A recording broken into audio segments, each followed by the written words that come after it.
What's up everyone? Welcome back again to my YouTube channel. Sa video na to, ito yung part 2. Okay, kung paano nga ba maging leader, paano magpa-meeting, okay, para sa negosyo. Okay. So kung makita nyo yung ating thumbnail, yung ating picture, bago nyo click to, di ba meron kayong makitang picture doon. Okay, na kasama ko yung mga agent. Okay, nagpa-meeting ako para mayroon kaming i-discuss, para may mga improvement, ganito ganyan. Okay, so kung makita nyo doon, talagang madami kami, naka-uniform sila. Okay, tapos ako naka polo shirt ako. So ito kwento. Nung time na yan, okay, so parang ilang beses na akong nagpa-meeting. Hindi ako nagtataka, kumbaga bakit hindi ko malang na-realize na pwede naman ako magpa-meeting sa online. Laging lalabas, tapos ang mahirap pa doon ay ako yung gumagastos sa pagkain. So, hindi pa kumikita, gumagastos na ako, overexpending na ako, overexpense na ako. So, hindi ko malang nahalata na overexpenses na pala ako, especially sa pagkain. Tapos, bili ako ng bili, pagawa ko ng pagawa ng mga improvement, eh hindi naman ganun lumalaki pa yung business. Okay, ang lumalaki lang kasi, yung parang, ang dati, ang mali kong ginawa, ay yung income na pumapasok, akala ko income talaga yun, net talaga yun. Pero ang problema doon, dumadami lang yung investors ko.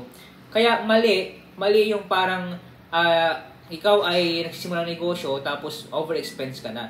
Operational expense, okay? Nag-overexpense ka na. So dapat kapag tayo nagsisimula ng negosyo, kailangan mo nating umigpit. Okay? So makita nyo talagang napaka yabang, pogi yung nasa picture natin. Dumadami yung empleyado natin kung makita nyo. Tapos parang lakas-lakas ng loob, ganito ganyan. So ako, aminado naman ako, nakasalanan ko kasi bata pa eh. So hindi ako naging aware. At the same time, wala akong kasama that time. Mag-isa ko lang na nag-iisip. Meron akong best friend na parang dalawa kami nag-iisip, pero hindi siya ganun. Kumbaga ikaw kasi iba kasi yung journey niya eh. Iba yung direction ng buhay niya. Kumbaga iba yung world niya. Okay? Hindi kaya sa akin, nasa negosyo talaga ako. Kaya that time, madaming mga pagkakamali na nangyari sa pangninegosyo. Okay? Kaya ang outcome, walang nangyari. Wala din agad yung mga branches. Okay? Tapos, nagsarili-sarili na sila. Yun yung nakakalungkot. Yung parang pabagsak ka na. Okay? Nag-invest ka sa kanila. Tapos, yun din, may mangyayari din masama. Okay? Hindi ko sinisisi. Okay? Sa akin, as positive na side ko doon, kaya na nagsarili sila, binalik nila yung fund. Okay, ang mahalaga na lang sa akin doon in positive side ay nakatulong ako sa kanila. Nabigyan ko sila ng idea kung paano ba magnegosyo. Nabigyan ko sila ng opportunity para kumita pa. Okay, may konting kirot pero pinasuggest ko na lang. Bahala na ang Panginoon sa kanila. At the same time, basta ang mahalaga, nakatulong tayo sa kanila. So, wag tayong manghinayang doon sa mga nangyayari sa business natin. Dati, kasi ako naman, aminado ako na hindi pa ako hinog.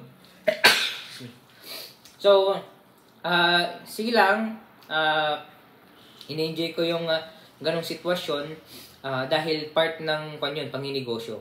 Okay? Dahil palagay ko, kailangan talagang maranasan ng isang negosyante yung mga ganong sitwasyon. Pero, palagay ko naman, pwede rin naman na huwag nyo nang maranasan.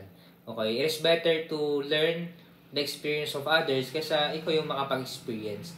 Okay? Kasi mas matalino ka. Okay? Kasi nga, nagawa mo ng paraan yung ganong sitwasyon. Kaya nawa, tayong lahat, tayong magsisimula ng negosyo, okay, lagi nating tandaan na kailangan nating magigpit ng sintron kapag magsisimula pa lang tayo. Okay? So, sa sunod kong video, pag-uusapan po natin doon yung story ko sa mga investors about investment. Okay? Ano ba yung dapat gawin? Okay? So, kailangan ba ng investor? Kailangan ba ng pangkapital? Kailangan ba ng pera?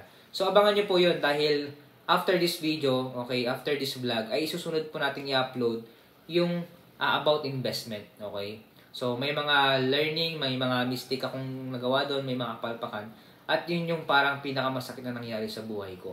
Kaya abangan nyo po, subscribe ka na kung hindi ka pa subscribe para updated ka sa akin bagong i-upload na video. Alright, dito muna tayo. Salamat sa suporta. Bye-bye po muna, and God bless you all.